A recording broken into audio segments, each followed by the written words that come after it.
एक ऐसी शक्ति जो हर पल आपके भीतर और बाहर मौजूद है, जिसे आपने देखा नहीं पर महसूस जरूर किया है। एक ऐसा देव जो जब चाहे इस संसार को बचाने के लिए जन्म ले सकता है और जब चाहे सृष्टि को शून्य में बदल सकता है। उस शक्ति का नाम है भगवान विष्णु। लेकिन क्या आप सच में जानते हैं कि विष्णु कौन है? हम सब मानते आए हैं कि ब्रह्मा ने सृष्टि बनाई, पर क्या आपने कभी सोचा है कि ब्रह्मा स्वयं कहां से आए? पुराणों में कहा गया है कि ब्रह्मा विष्णु की नाभि से निकले कमल से उत्पन्न हुए थे। इसका मतलब है कि ब्रह्मा भी विष्णु की ही सृष्टि है।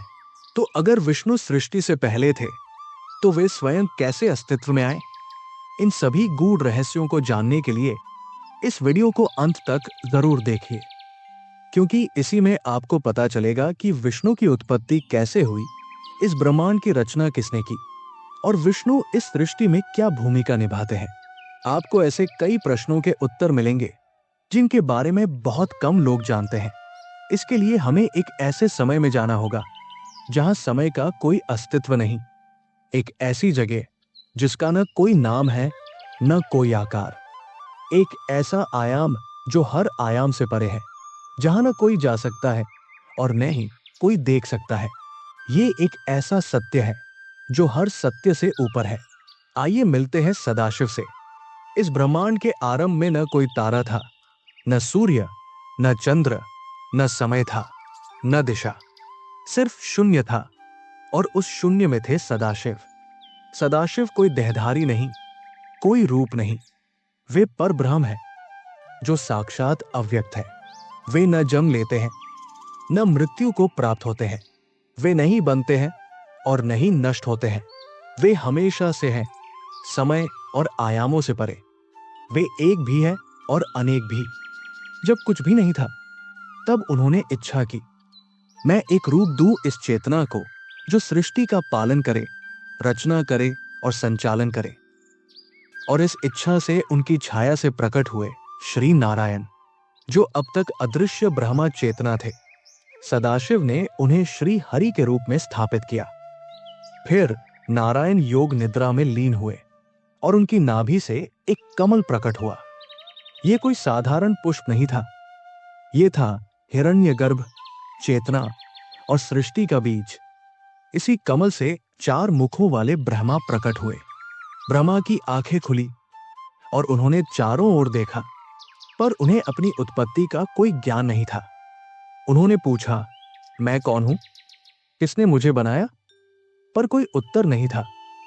तब उन्होंने हजारों वर्षों तक ध्यान किया और अंत में उन्होंने देखा कि नारायण योग निद्रा में लीन है और ये जाना कि वे उन्हीं की नाभि से जन्मे हैं। पर यही एक और गहरा रहस्य है। जब ब्रह्मा ने नारायण से उनकी उत्पत्ति पूछी, तो नारायण ने कहा, मैं भी किसी और की इच्छा से प्रकट हुआ हूं। मेरा आदि भी है और अंत भी, और वे हैं सदाशिव। तब ब्रह्मा ने पहली बार शिव तत्व पर ध्यान किया और उसी क्षण एक शिवलिंग के रूप में सदाशिव प्रकट हुए। ये एक ऐसा शिवलिंग था जिसका न आदि था और न अंत, और यहीं से त्रिमूर्ति का आरंभ हुआ। ब्रह्मा जो रचयिता है, विष्णु जो पालक है और रुद्र जो संहारक है, शिव जो सदाशिव की ही छाया है। अब आते हैं श्री विष्णु के सत्य में।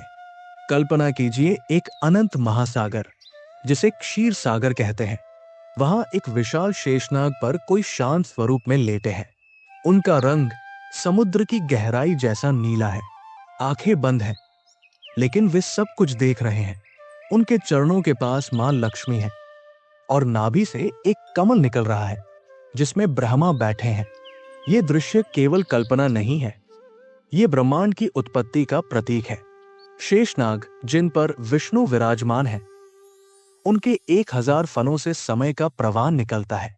क्षीर सागर कोई भौतिक स्थान नहीं, बल्कि चेतना का एक स्तर है जहां केवल योगी अपने ध्यान में पहुंच सकते हैं। विष्णु कोई सामान्य देवता नहीं है, वे केवल पालक नहीं है, वे समय के आर पार है। वेद कहता है कि काल स्वयं विष्णु के अधीन है।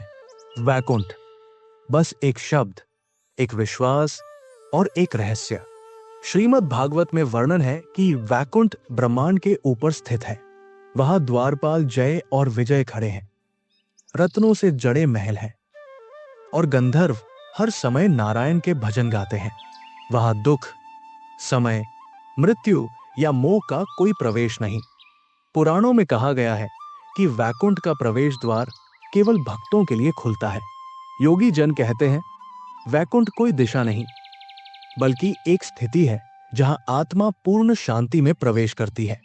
राम और कृष्ण विष्णु के अवतार हैं, लेकिन नारद पुराण में यह भी कहा गया है कि ये अवतार केवल रूप नहीं, बल्कि ऊर्जा के प्रयोग हैं। हर युग में विष्णु स्वयं को युग के अनुरूप ढालते हैं।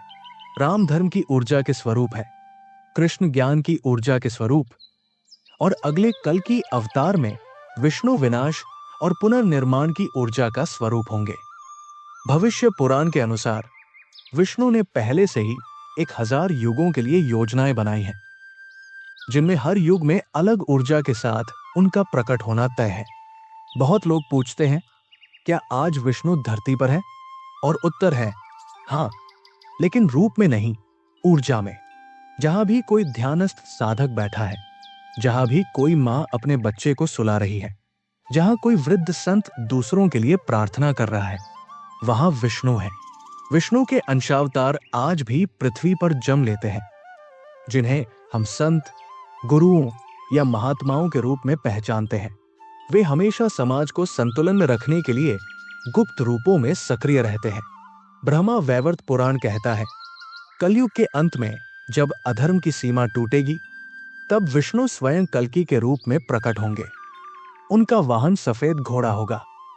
उनका उद्देश्य अधर्म का विनाश और सत्य युग की वापसी होगी। राम और कृष्ण के रूप में विष्णु ने जो किया, वो केवल धर्म की स्थापना नहीं थी, वो चेतना को ऊंचाई देना था। और आज भी हर भक्त के हृदय में कहीं न कहीं विष्णु मौन रूप में बैठे हैं। तो मित्रों, विष्णु केवल एक देवता नहीं है, वे समय के आर पार फैली एक ऊर्जा है। वे हैं जो दिखते नहीं, लेकिन सब कुछ संचालित करते हैं।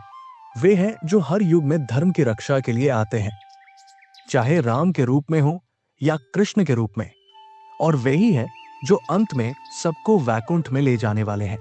तो मित्रों, आपने जाना कि कैसे सदाशिव ने नारायण को उत्पन्न किया और नारायण की नाभि से जन्मे ब्रह्मा, जो इस संपूर्ण सृष्टि के रचयिता बने। ये कोई कहानी मात्र नहीं है, ये उस चेतना की यात्रा है जिससे ये पूरा ब्रह्मांड बना है। और आज भी वो शिव तत्व हमारे भीतर और हमारे चारों ओर विद्यमान है। अगर आपको ये रहस्य और ज्ञान से भरी कहानी अच्छी लगी, तो कृपया हमारे चैनल को सब्सक्राइब जरूर करें। इस वीडियो को लाइक करें और कमेंट में ओम नमः शिवाय या जय श्री हरि लिखें। इस दिव्य ज्ञान को अपने दोस्तों और परिवार के साथ साझा करें, क्योंकि हो सकता है कि ये एक वीडियो किसी एक व्यक्ति की चेतना बदल दे।